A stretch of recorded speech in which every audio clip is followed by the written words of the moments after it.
Partnership 11th में हमने क्या करा था? Financial statements of sole proprietorship. 12th में क्या है हमारे पास? Financial statements of partnership, financial statements of companies, और पहले होता था financial statement of not for profit organisations as well. तो not for profit organisation course से हट गया, अब बच गया financial statements of companies and financial statement of partnership. Financial statement of companies done, उन दोनों का आपस में कोई लेना देना नहीं है। फाइनेंशियल स्टेटमेंट ऑफ कंपनीज और फाइनेंशियल स्टेटमेंट ऑफ पार्टनरशिप का आपस में कोई लेना देना नहीं है। Partnership, it is just an extension of sole proprietorship. It is just an extension of sole proprietorship. Same rules, same laws applicable होते हैं. Companies Act is not applicable on sole proprietorship and partnership. उनके same है principles. Recording, what is accounting process? Identification measurement हो गया. Recording same तरीके से होती है, journal में, subsidiary books में. Classification, ledger same तरीके से बनता है. Recording हो गई, classification हो गई. Summarising preparation of financial statements, trial balance same तरीके से बनता है. Trading and profit and loss account same तरीके से बनता है. तो वो सब बनाना भी नहीं है, कहानी उसके बाद शुरू होती है. 11th में सोल प्रोप्राइटरशिप कहां पे खत्म हुआ था? ट्रेडिंग अकाउंट बनाया, प्रॉफिट एंड लॉस अकाउंट बनाया. Trading account was prepared to find out the gross profit, profit and loss account was prepared to find out the net profit. जो net profit होता था वो बैलेंस शीट में capital में add कर देते थे, क्योंकि सिंगल ओनर है, सोल प्रोप्राइटर है, जो भी प्रॉफिट हुआ है वो उसी ओनर को मिलेगा. पार्टनरशिप में ऐसा नहीं. पार्टनरशिप में देयर आर टू और मोर ओनर्स, ज्यादा ओनर्स हैं तो कुछ एडिशनल कैलकुलेशन करनी पड़ेगी. उसके लिए एक बस एडिशनल अकाउंट बनेगा, P&L appropriation account, profit and loss appropriation account. तो नए अकाउंट्स यहाँ पे क्या क्या बनेंगे? P&L अप्रोप्रिएशन बनेगा, पार्टनर्स कैपिटल अकाउंट्स बनेंगे. तो मोटा मोटा इन दोनों से ही रिलेटेड रहेंगी पूरे चैप्टर की बातें, P&L अप्रोप्रिएशन और पार्टनर्स कैपिटल अकाउंट. फिर हम उसमें देखेंगे कैपिटल्स में भी फिक्स्ड और फ्लक्चुएटिंग. तो जब कैपिटल्स फिक्स्ड हैं तो क्या होगा, फ्लक्चुएटिंग है तो क्या होगा, तो हमने देखेंगे कि करेंट अकाउंट नाम की भी कोई चीज होती. What is partnership? Partnership is defined by the Indian Partnership Act, Section 4 as follows. So Section 4 हमें बस ये पता चला definition कहाँ पे? Section 4 of Indian Partnership Act of 1932.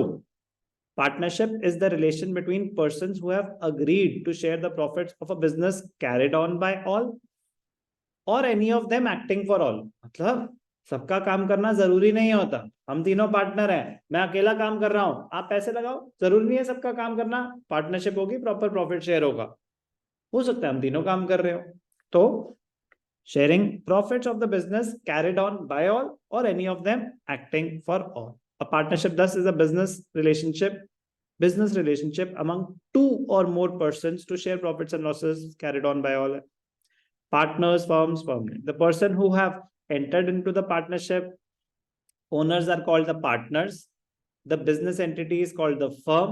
The name in which the business is operating is called the firm name. Put out. Nature of partnership. Important है nature of partnership. From legal viewpoint. ध्यान से देखेंगे. एक होता है accounting point of view, एक होता है legal point of view. Separate entity है कि नहीं है.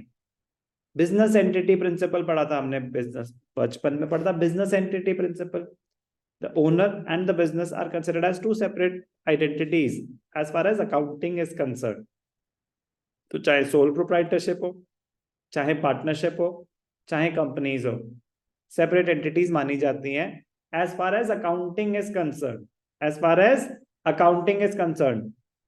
लीगल पॉइंट ऑफ व्यू से पार्टनरशिप में सेपरेट लीगल एंटिटी नहीं होती. मतलब ओनर्स और बिजनेस एक ही बात है भैया. जब बिजनेस पे केस होगा तो ओनर्स भी इन्वॉल्व है, ओनर भी इक्वली रिस्पॉन्सिबल है.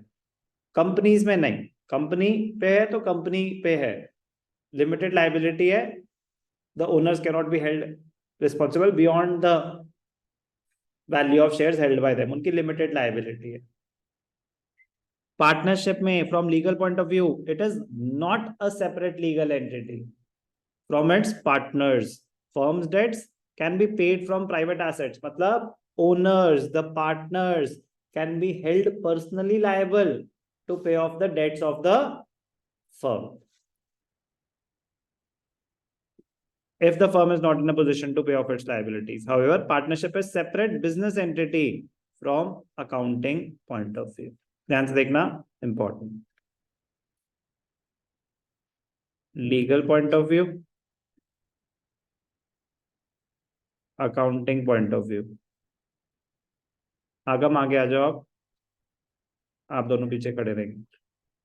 Legal point of view, accounting point of view. ध्यान से देखना, क्वेश्चन है कि सेपरेट लीगल एंटिटी है कि नहीं है. सेपरेट लीगल एंटिटी है कि नहीं है. Sole proprietorship, legal point of view, no. Accounting point of view, yes. Question समझ आ गया. सेपरेट एंटिटी, अलग अलग इंसान माने जाएंगे कि नहीं माने जाएंगे. सोल प्रोप्राइटरशिप में owner and the business, legal point of view से सेपरेट एंटिटी नहीं है, अकाउंटिंग पॉइंट ऑफ व्यू से है. Partnership, legal point of view से सेपरेट लीगल एंटिटी नहीं है, अकाउंटिंग पॉइंट ऑफ व्यू से है. और कंपनीज के केस में लीगल पॉइंट ऑफ व्यू से भी separate legal entity, accounting point of view से भी सेपरेट लीगल एंटिटी. तो थ्योरेटिकली बस पता होना चाहिए पर्पस क्या होता है सेपरेट लीगल एंटिटी का. अकाउंटिंग में तो सबकी है, अकाउंटिंग में तो सबकी है, तो सर हमने तो अकाउंटिंग ही करना है ना. अरे क्वेश्चन आ सकता है from the legal point of view, separate entity मानी जाएगी कि नहीं मानी जाएगी. पार्टनरशिप में नहीं मानी जाएगी. उसका मतलब क्या होता है. उसका मतलब ये होता है कि जो बिजनेस के लॉसेस हैं, अगर बिजनेस के एसेट्स इनसफिशिएंट हैं बिजनेस के लॉसेस पे ऑफ करने के लिए, तो ओनर्स के पर्सनल प्राइवेट एसेट्स यूज करे जा सकते हैं टू पे ऑफ फर्म्स डेट्स. कोई डाउट. तो नेचर ऑफ पार्टनरशिप इंपॉर्टेंट है.